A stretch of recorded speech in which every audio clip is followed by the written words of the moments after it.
All right, welcome to Doom Scroll Patrol, the show where we doom scroll so you don't have to. Today's episode, we're going to be talking about El Salvador and the hilarious prison camps they have. I can't believe this is real.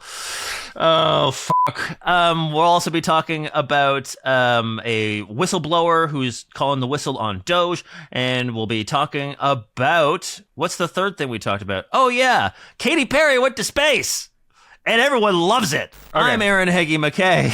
I'm Harold Moss. I'm Hannah Snape. And I'm Sam Perez. Stick around, you won't want to miss it.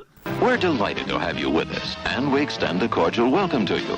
No, we should definitely start with El Salvador. I feel like we have we should start with El Salvador. Yeah. Okay, well, there's the main story about the president of El Salvador who won't release an American prisoner that was sent there by mistake. Kilmar Obrego Garcia, who's married to a U.S. citizen. He's a father and a legal resident. He was wrongfully placed on a flight to El Salvador. He was sent to the Terrorism Confinement Center on March 15th, despite an order of protection from deportation. Like, he was supposed to be protected, but whatever. And it was a dirty cop who even said that he was associated with a gang. It was a dirty cop who got suspended. So that's part of it. Wait, what are you talking about? What dirty cop?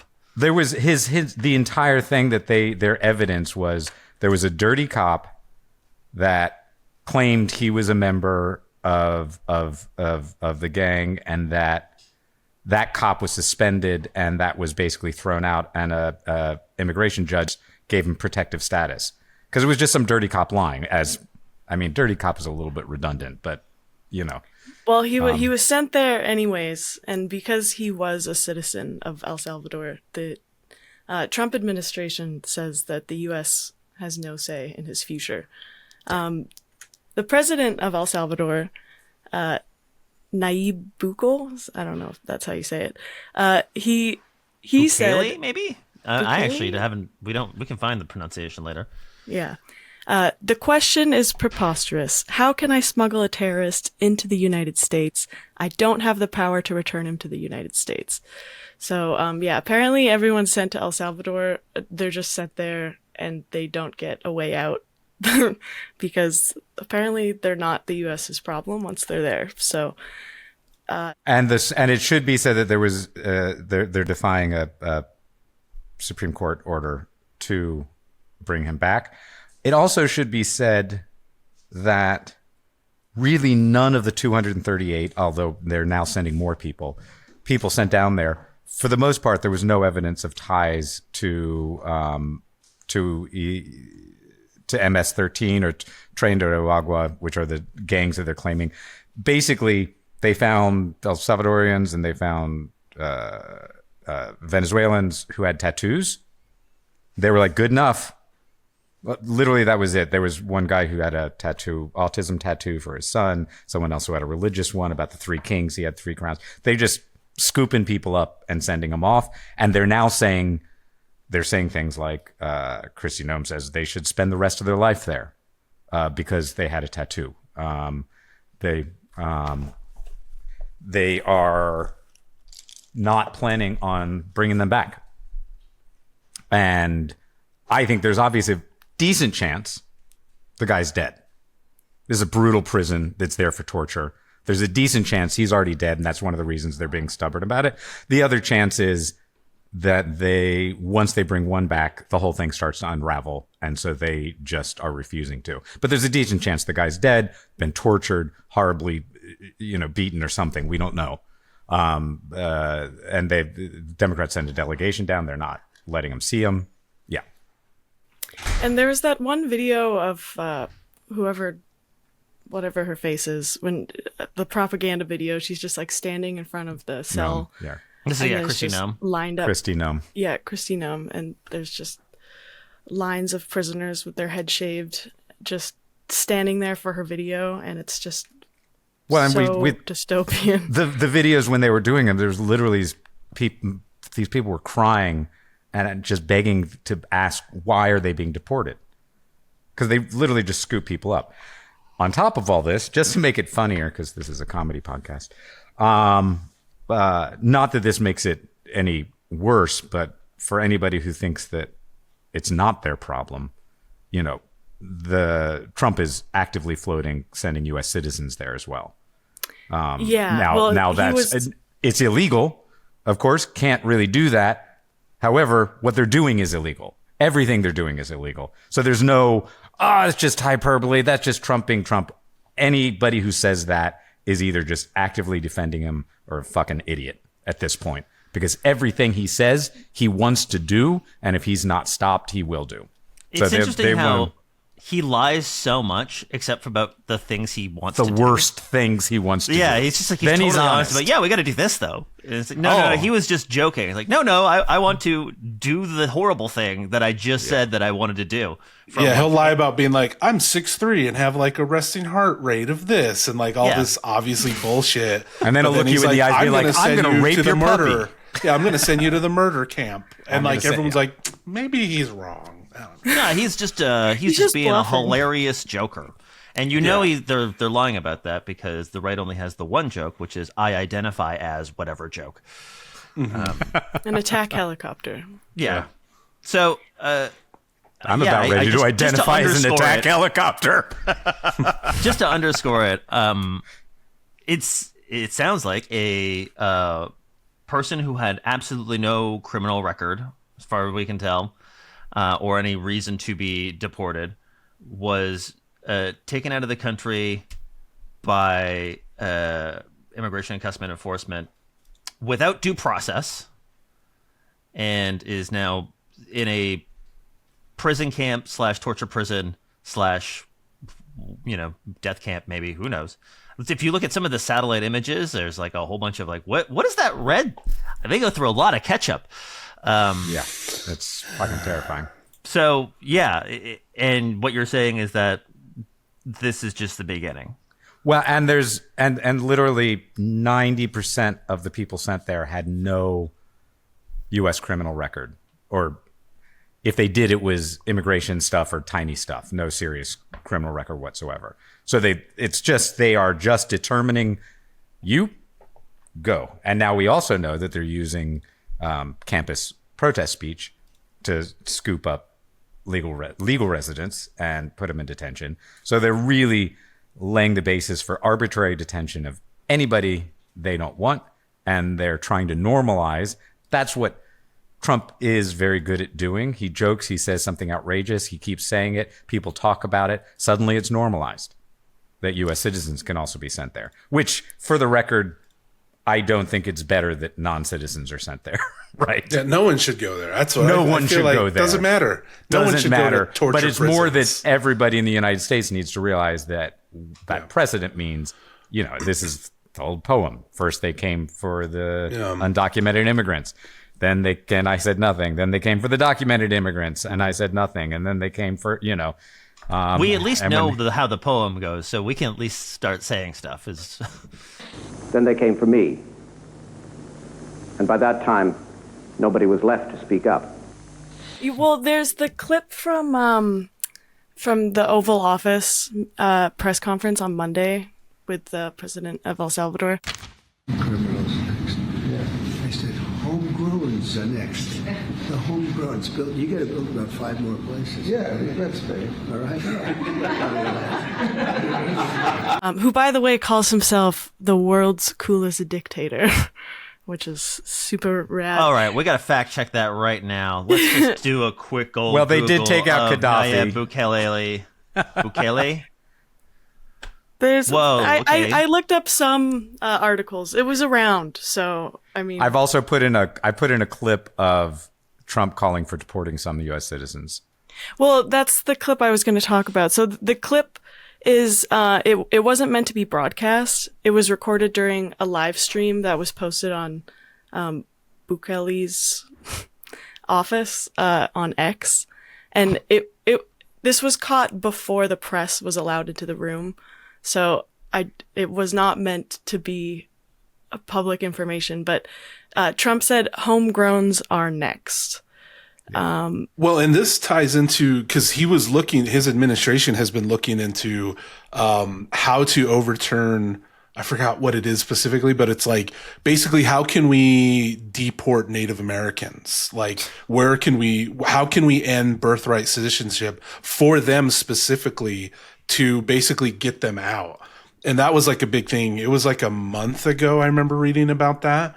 So I think, again, it's like it all ties together because, like, as the poem said, because like if they're going to try to do that with Native Americans, if they can get that, then it's like, yeah, then everyone's free game. Because these are the people of the land, like if we can get them out of here and legally start deporting them wherever the fuck they're going to be deported to, like no one's safe. And that was like I said, that was a for sure thing the Trump administration was doing, was to end Native American birthright citizenship.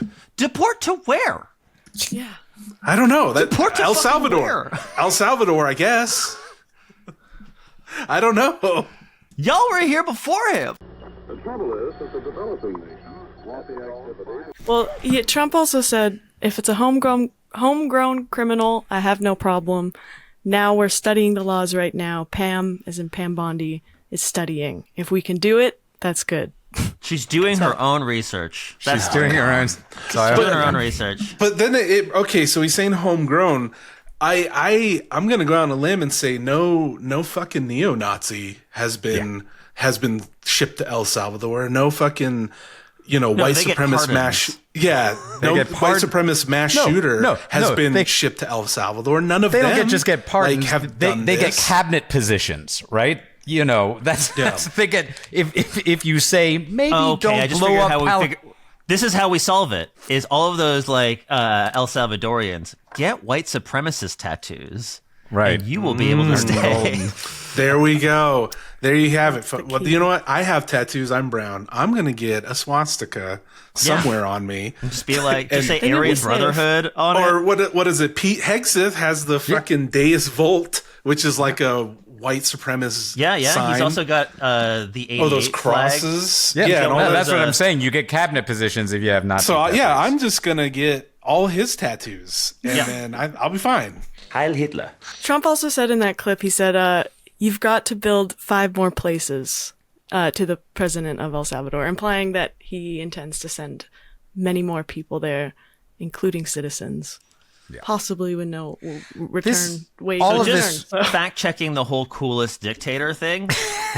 I'm actually looking at it. First of all, he's a millennial. Like, this guy's pretty young. What? He's got a pretty coiffed beard. He looks like he listens to Jordan Peterson. Yeah, like he's got a real. He looks like a crypto bro. He looks like a fucking dork. Yeah, I mean it's cool for like incel 14-year-old boys. That's the kind of cool that he's pulling off. It's the Andrew Tate like cringe. He's not as jacked as I thought he would be. To be honest, no, he's a fucking scrawny nerd. He's a bit skinnier than I thought he would be. But that's neither here nor there. So I don't know. What's your thoughts if you could see this guy? Does he look cool to you? I mean, he's cool. If you think Andrew Tate is cool, that's my opinion. But yeah, there we go. So yeah, throw some comments in the comments. Come on in, let us know. What does he look like? What does he look like to you?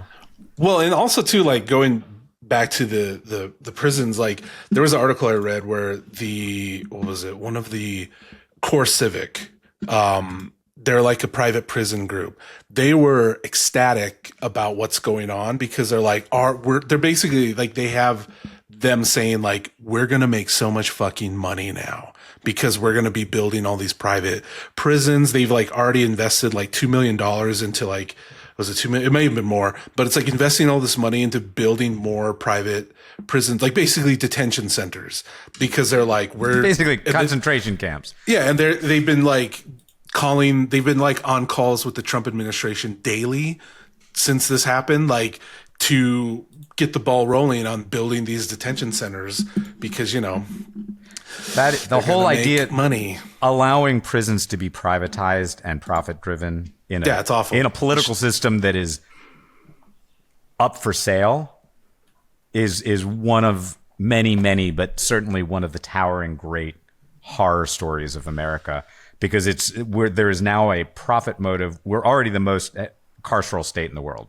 Yeah, we lock the up jailingest far more of our civilization people in history. In history, and then we've got an engine that produces profit and wealth by pushing that more, and then we've got a system that allows you to buy legislation, because corporations are people who can spend unlimited amounts of money to get more people in, which then just kind of increases the cycle. I mean, there was So what you're saying is, not this is financial advice, but like all of those stocks for private prison companies, that's a buy right now. Invest in Core Civic right now. Yeah. You got to invest now. The other thing on this on this story about the El Salvadorian death camp that they're sending people to is that this is also the Rubicon of Trump ignoring the court orders, which they said they wouldn't do. You're telling me we haven't crossed that Rubicon yet? No, well, this was a formal Supreme Court decision on Abrego Garcia, who's the father. And again, he's the one exemplar we know of that was sent there by mistake, and they even admitted it won't bring him back. Really, everybody down there, nobody should have gone down there. But Trump is ignoring the Supreme Court. So it is significant that they said they wouldn't ignore court orders. And that's basically a fundamental threat to the constitutional order of the United States, right? It is a significant event that they are now formally starting to ignore court orders, because the courts are one of the only brakes on them. So it's a big deal in and of itself. Oh man, Supreme Court, you kind of regretting that decision last year where you said all crime is legal if you're the president? Yeah. You admit you regretting that now? Are the leopards eating your face yet? Fucking every single Republican on that fucking bench. All of this really brings to mind Malcolm X's response to JFK's assassination, which was the chickens have come home to roost. Now, this wasn't Malcolm X. That was the 1960s way of saying leopards ate my face. Yeah. Well, no, it's a little deeper than that, because he wasn't celebrating the assassination of JFK. No. What he was saying is that this is how the U.S. has acted against much of its own population, certainly, Black Americans, Native, et cetera, but also around the world, and that the horror, how could this happen here, is a willful blindness that allows that kind of question to happen. You look at Indonesia in the end of the 60s, we supported a mass extermination of communists, 500,000 people killed. You look at how many democracies the U.S. has overthrown, how many dictatorships we've enabled, as well as obviously the genocide that the entire country was built on. And I do feel like we are in this absolute kind of fulcrum of the chickens coming home to roost right now, which is all the horrible things that we've done around the world. And these aren't ancient history, right?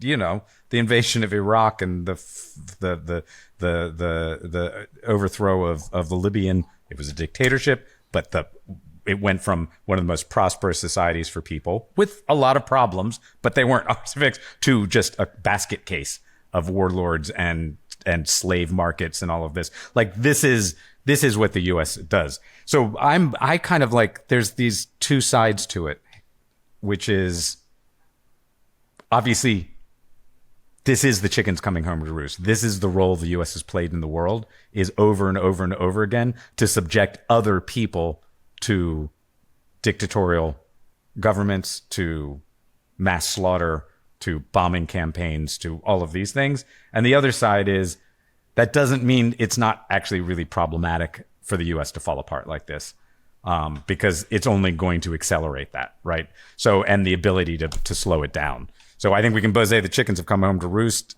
and this is really bad, right? Both things can be true. Both things can be true. It can be bad to if it's bad to happen to people outside the U.S., it's bad to happen on the inside. Well, and the it US. would only accelerate.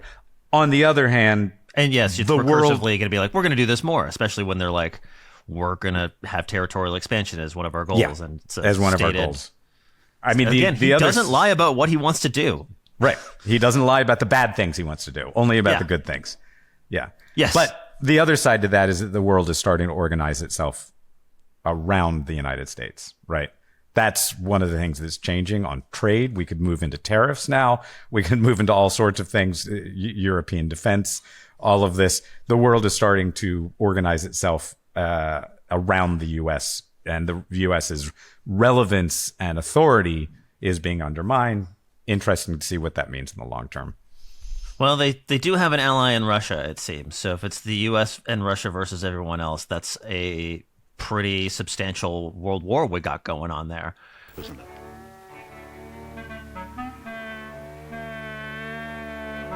This is a story I found yesterday, and it's quite a long one. This is one of those things that I think is a little bit underreported, but it goes into detail after a whistleblower who's alleging, so it just goes into detailed information about how Doge has extracted information and like secure information from within the National Labor Relations Board, and where there's also possible ties to Russia on this. And this is a long, like pretty windy story, but the crux of it is this is first reported by NPR.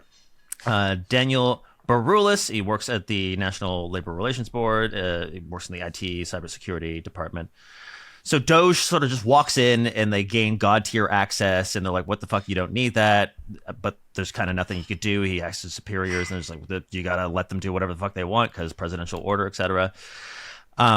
They started like messing around. They asked for their activities to not be logged on the systems, and then they covered their tracks after they did it. They turned off monitoring tools and manually deleted access records. So like after all of that, like Daniel Baroulis gets all suspicious, like what the fuck just happened to our system?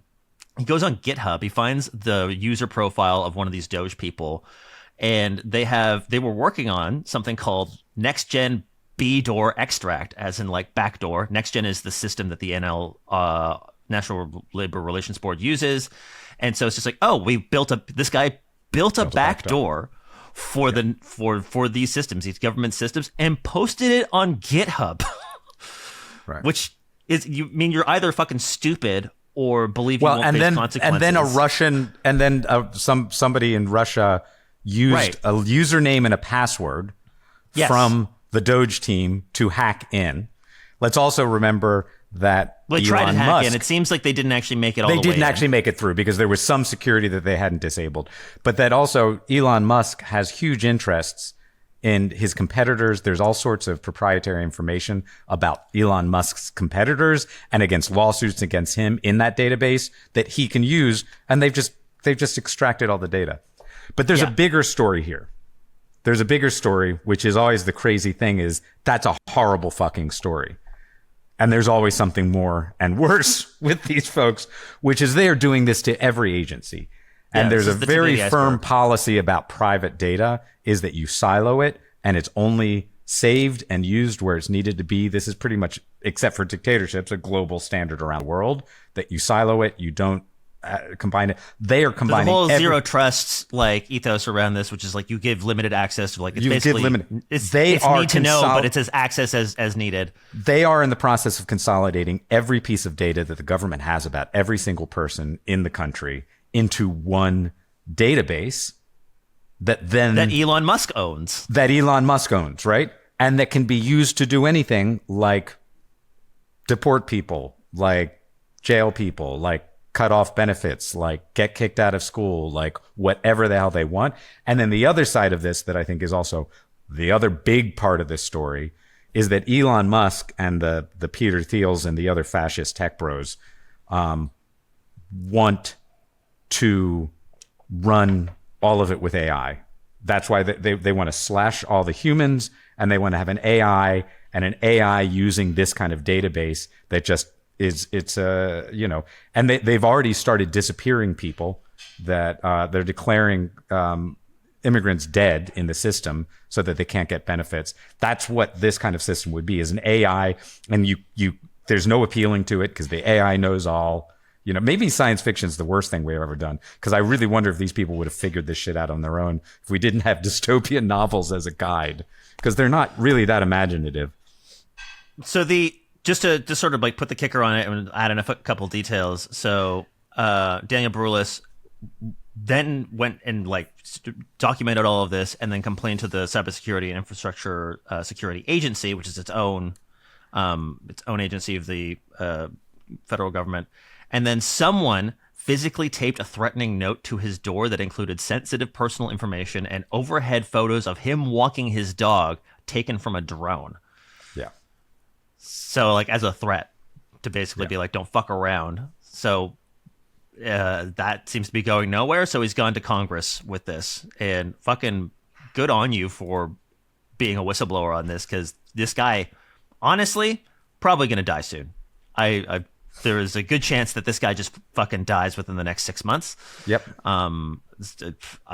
Suicide is the most likely. Oh, he's so suicidal. This guy. Yeah. Obviously, he's such a fucking suicidal guy. Well, I mean, we're all the Boeing whistleblowers who just got so depressed in the last minute, right before their testimony. Right before their testimony. Yep. And the AI the day before their testimony, they got so depressed. Yeah. So depressed. Two of them got and that so happened depressed. that happened to the OpenAI whistleblower as well. So depressing to have to go in front of a committee and testify. Suchir Balaji, who was found dead in the San Francisco apartment and didn't really have much of an investigation into a suicide. It was kind of like looks like suicide to me. Let's go, boys. Yeah. So just to put the Russia connection on this. So yeah, as you're saying, like after basically they did a whole containerization thing and like 10 gigabytes of data came out, which means they kind of went in there with an idea of what they were getting. They didn't just do the whole fucking thing. Yeah. Because they have like 10 terabytes of shit. So they're only taking 10 gigs. So they kind of knew it seems to be like they knew what they were looking for and then took it. And then just minutes after the Doge access was cut off, someone with a Russian IP address tried to log in, and they were able to stop it. But it's kind of crazy that, yeah, you have the Russian IP addresses and the IDs and passwords that they knew about, that the Russian IP addresses were using. They were using the newly created IDs and passwords and tried to break in. So Starlink is critical because the information that flows through Starlink goes directly to Russia. What has happened was back in last year, the Department of Defense has stopped using Starlink in any way, shape, or form because that is viewed as a direct pipeline there. And this is something that is also being seen in other agencies, not just NLRB. The other thing that's really concerning is that, and I don't want to say that this was done intentionally, it could be done unintentionally by accident by those who are working within Doge, which is they have allowed certain specific critical infrastructure in other agencies, such as within the Department of Energy, where you have nuclear regulatory agencies overseeing our nuclear stockpile, et cetera, where that has been now opened to the open internet. So critical infrastructure throughout the country has unfortunately been provided access to the open internet, which means our foreign adversaries like Russia can and may have access to all of that.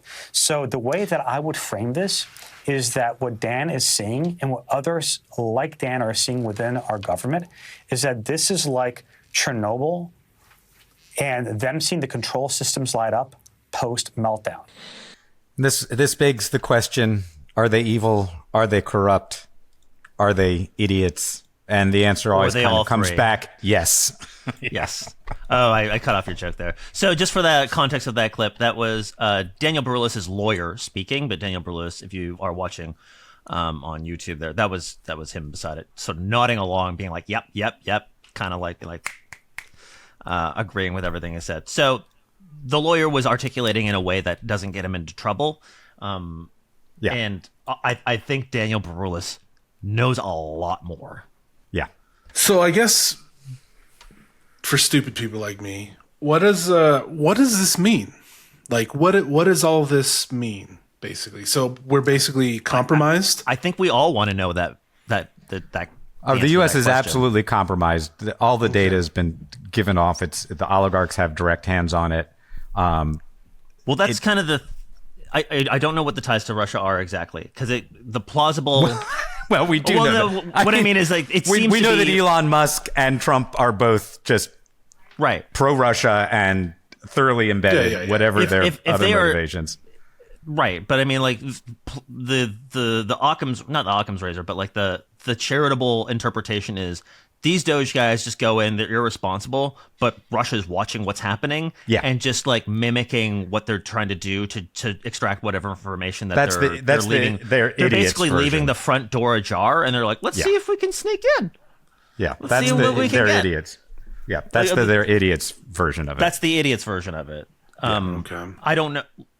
Like, why would Russia need to try to get in if they were already getting a direct line, right?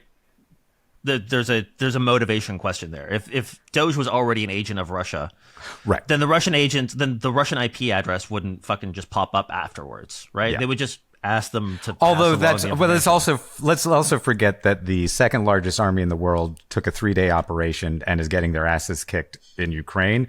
So they're also idiots, right? So just someone may have been like with nuclear weapons, like right, which is maybe more dangerous. It's like someone might have been like, oh, here we got the Doge logins for you, and then it's like, you didn't turn on the VPN. Well, that's the other thing where it's just like, why would it's like, well, it could be they could be masking to Russia to make it seem suspicious. It's like, well, why would you mask to Russia to like hide your tracks? It's like, no, they didn't give a shit. Like they're in Russia. I think that's this is a bunch of fucking interns and idiot boys just taking ketamine Musk's orders to grab up all the data, and that he doesn't even fully know what he's going to do with it, but he's going to do awful things with it. So the silver lining is that they're not directly giving this information to Russia. They're just opening the door so Russia can figure out how to get it themselves. No. And Starlink seems to be just a compromised network. It's just not. Yeah. I guess Starlink's you put anything over Starlink, network. and it's just like the Russians are going to see it because it's just not. We believe the infiltrator has passed along sensitive information. One of the things with the tariff wars now is China is making deals with Europe to lower tariffs on EVs, which is going to destroy the American market, including, Musk. And he's already destroyed it in China. So there is a matter of like, when does gravity hit Musk's house of cards? The damage has been done, but if his empire can be taken down, it would be extremely powerful. A lot of Teslas are made in China, and BYD. Now, if you've seen some of their cars, they can make a passable, very like futuristic looking electric vehicle, which domestically sells for around $10,000, and that is just a crazy low. And if you look at the cars that they make that are still cheaper than a Tesla, but more than $10,000, it's fucking Jetson territory, right? Yeah, it makes your tea and puts in just the amount of sugar you like to it, while it gently lulls your baby to sleep in the back. It's really. Look, I understand why the United States is afraid of how China, like they basically bought their way into making them the manufacturing powerhouse of the world, and it went from being like, we're starting with cheap shit to being like, oh, only the Chinese can make good shit like this now. Well, and that's the path, right? That's the path. That's what Korea did. That's what it's that you start to get a little Marxist on it. The crude accumulation of capital, where you have large peasant populations and lots of untapped natural resources, and you basically let usually a lot of people die. The Great Leap Forward in China, it's messy, and it was the enclosures under Stalin and apologizing Russia. for a genocide now? No. I'm not. They're capitalists. They're state capitalists. This is. You mean then the there's current less Chinese bloody regime? versions. Well, it was started under the Great Leap Forward under Mao, but it also happened under Stalin in Russia. In South Korea, it was a little less bloody. In India as well. But you have all these peasants and you have untapped resources, and you basically lay to waste a lot of your natural resources, and you force people into the factories, either in a really bloody way, like in China, where there was probably 20 million plus killed, and similar in Russia. In South Korea, they had a lot of dictatorship stuff going on, a lot less bloody. And then you come in and you're not getting external money, so you just use human bodies and natural resources to build an industrial base. Then you get into the world market, you make cheap shit, because you've got cheap labor. All those peasants are now in the factories. You've got cheap labor. And then you start. Then you get foreign capital. And then you get foreign capital, because now you're a good investment, and then you tier yourself up. And it's it's a tried and true method, and China is now reaching the peak of it. If you, I mean, okay, I'm old. All I'm saying I remember is that when Made in these Japan DJI was the mics joke. Yeah, no, when I was a kid, they're Made pretty in good. Japan. All the sitcoms made jokes about Made in Japan, right? Right. In the 60s, Made in Japan was like it's a cheap knockoff, right? Right. Buck Owens has a country song about it, Made in Japan. And now There's it's a joke, China I think, in was it Mad Men or whatever? It's like, I just got this guy's like looking in the camera. He's like, I just got this Jap job or something like that. And it's like Sony or whatever fuck it is. And it's, exactly. In fact, there was a Godzilla movie in the 90s that they wouldn't let play in the Americas because it had to deal with Japanese tensions because of that and the economic powerhouse that it became. It was Godzilla vs. King Ghidorah, 1991. So anyways, this last week, A Katy triumph Perry of feminism. in A space. triumph of feminism. we finally moved into late stage feminism. I don't even know what you call it. But I think it is end stage feminism. yeah. It's not even feminism. Like, man, this is, I guess, like, this is like definitely the bullshit. second wave died on this. They On made It was it the whole safe. point. The whole point was just that it was an all-female crew. Right. That's not the first time that's happened. No. Right. It was just the whole So- point is they're rich and while the world burns, they think having pointless excursions into space is something that they should do. Yeah. Where was So it? they can Yeah, have like Gail- really. It's also really cringy, right? It wasn't even like, oh, those of us who know. It's like everybody watching, I think, felt uncomfortable. Well, there was a couple of things I want to point out. One was Katy Perry saying, like, when she came back and kissed the ground because she's a fucking moron, she was saying, like, oh, I learned all about going up there. It made me feel more about love and empathy and blah, blah, blah. Yeah, let's play and that it's clip. Like, if we can find it. We can find that clip. You are officially an astronaut. Thank you so much. How do you feel? I feel super connected to love. So connected to love. I think this experience has shown me you never know how much love is inside of you, like how much love you have to give, and how loved you are until the day you launch. Yeah. So anyway, she says this. I remember just being like, you have a child. You didn't feel love and empathy when you had a kid? You had to go to fucking space for 10 minutes to feel this? Like, come on. Like, get the fuck out of here. I don't need to go to space to love other people. Like, I could do that right here. You're telling me that she didn't learn about love when she was married to Russell Brand? Apparently not. Apparently not. Her marriage to Russell Brand. Although Sam, I under gonna have a court case as a sex Russell pest.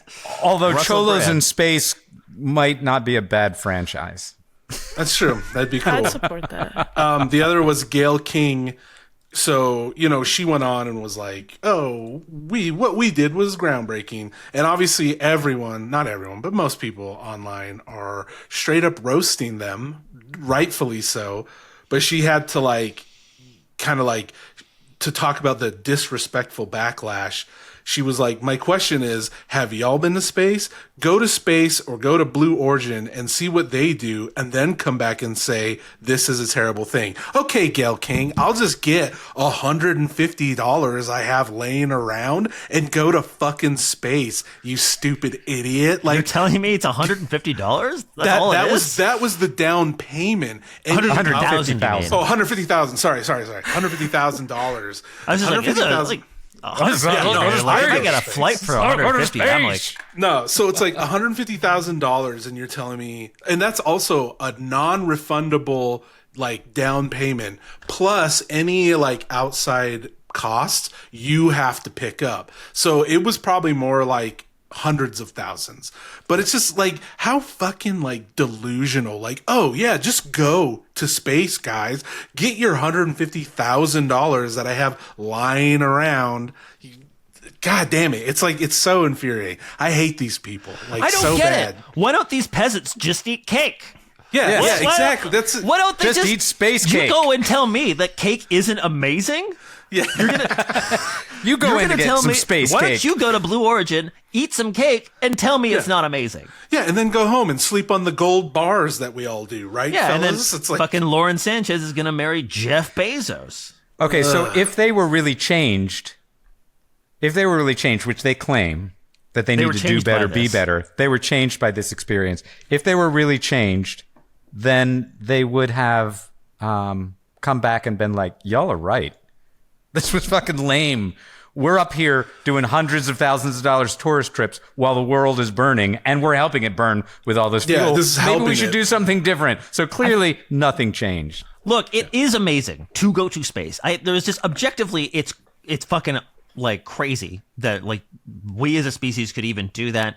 It is fucking absurd and like disgusting at another level that they have this ability while we have such terrible wealth inequality. And I think that's what people are responding to. They're just like, oh yeah, well, we're here suffering. You guys can just go to fucking space for 10 minutes because you're so fucking privileged. Well, and we know what's behind all of this is that they literally are trying to build a world where they have colonies in space filled with rich people and slaves, where everything, they can just fly above the detritus of a destroyed planet and have a luxury lifestyle. That's their dream. Well, one of the things they were like kind of looking at or testing is like basically shipping our trash into space. Because I can't remember if it was Gail King. Well, that was a good first step. Well, she was, they should have left it there. If they did. The problem is that there was a return trip for the trash. Yeah. But Gail King was basically like, like there's so much space up there. Why don't we just? It's a good idea to throw our trash up there. How fucking destructive it would be to have our just trash float. We already have trash floating around in orbit. It's already a huge threat to every fucking satellite we have up there that makes this conversation possible. These people are. The fuel required.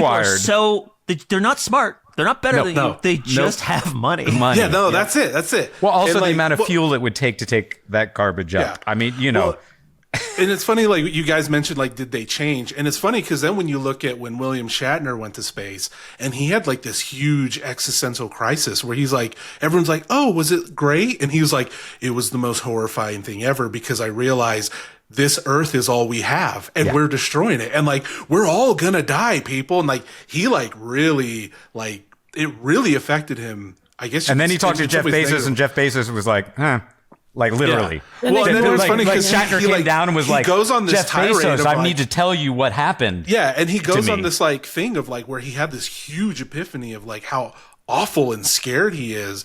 And then like, it's so funny because then the reporters are just like, so did you eat ice cream? Like trying to like fucking move past it as he's like breaking down it's as just a like human we're ruining being. the planet. What I did was a crime. Like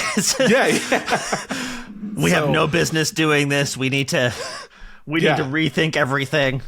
Yeah, so I don't know. Super fun and super cool.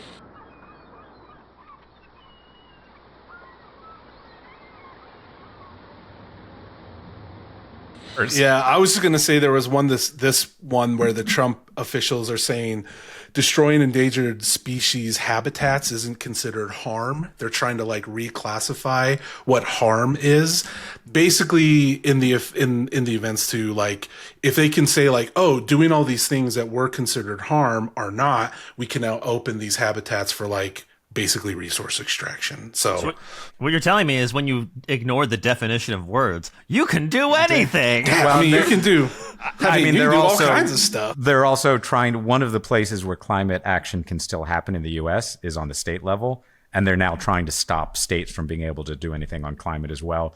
I mean, they are in a turbocharged. Where are the states' rights people on this one? Yeah, it's funny they never show up for this. That's only to bully black people and stop women from having. When a trans kid wants to play lacrosse, oh my God! Now they're all up in arms. Yeah, no, but they're really on an accelerationist, tear it, burn it all down, and build a techno-fascist dystopia on top of it. I mean, there's really no. I mean, they are going as fast as they can, and the devastation of the ability for that pale blue dot we live on to support life is just a cost. Doesn't mean they're going to get away with it, Doesn't mean they're going to get away with it. The world is starting to move. Thank God Harvard at least is starting to fight back. But now Harvard, they're trying to take away their tax exempt status because Harvard is giving a bit of resistance. They're basically like, yeah, DEI is bad. We're going to change that. We're going to do this, but we're not going to obey everything. So they're now trying to take away their tax exempt status. So they're really on an accelerationist, tear everything down. I don't think, I don't think that works out the way they think it does. No, because they can't see the future. That's the problem. Yeah. Like, There's a lot of chaos here. Yeah, you can't control chaos. They remind me of like I used to work in substance abuse field, but it's like I'd have clients that would do that where they can't see the future. It's like they cannot because of the psychosis of drugs that they go through. And like, that's what this reminds me of. It's like, you cannot see the next day to these people. Cause like, we just gotta drill it and burn it down so we can make that money. But it's like, what's the point? Like, you can't. It seems like you're kind of trying to say that they're addicted to power or something. Yeah, actually, yeah, that's a great way to put it. To like, power, to wealth, to authority, they to are cruelty. They are all addicted to these feelings. Like, they act just like addicts. There's like a little button in their brain they have to press, and they have to get their fix of. Yeah, and it's like, and that's why there's never enough, right? Yeah, and that's it's never true enough. with every addict. Either an addict dies, generally, or they deal with what it is that they were trying to fix with it, and they come off of it. And so that's why there's never enough. When we see the first trillionaire, that trillionaire is not going to be like, finally, I've achieved everything I want. They're going to be like, yeah, now I want to be the first multi-trillionaire, right? There's never enough. It's the hole, the void, where a functioning personality should be. It seems like all of this could have been avoided if all these fucking jerk-offs had good fathers. Yeah. True. Yeah, or just someone in their life to teach them a little bit of empathy. Because, like, I didn't have a father in my life growing up. And, like, again, I'm not, like, sending people to murder prisons. Like, I'm not doing any of that. At least we have Bernie Sanders to, give us a pep talk. I don't know if you guys saw that at Coachella. Oh, great. We can play the clip. It's kind of long. It's a few minutes. Was he wearing a headdress? He was in his usual attire. He should have done that, though. He would have got more coverage.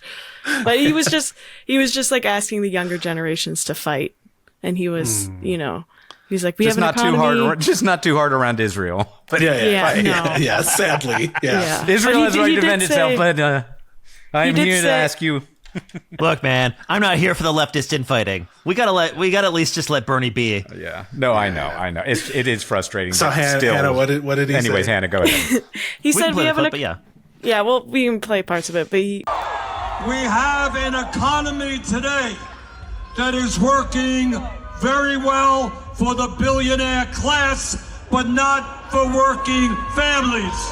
And there's a few other quotes in there, but it was just like a speech of nice quotes. I don't know. Was it inspirational? I don't know. I think if the lesson is anything is that a lot of these people who have a lot of this power right now, it's very transitory and they're not that smart. And the one thing that we have going for us, if we can get our shit together, is that we can. They're just people. Like they don't. We don't need to have them do this shit, and we can stop them from doing it. We just need to get our shit together. Absolutely. Yeah, there's a way out. Please save us. I will say this episode, it's a downer. Come on in. This one's been it's a little rough. Good thing we all have each other. Undeniable.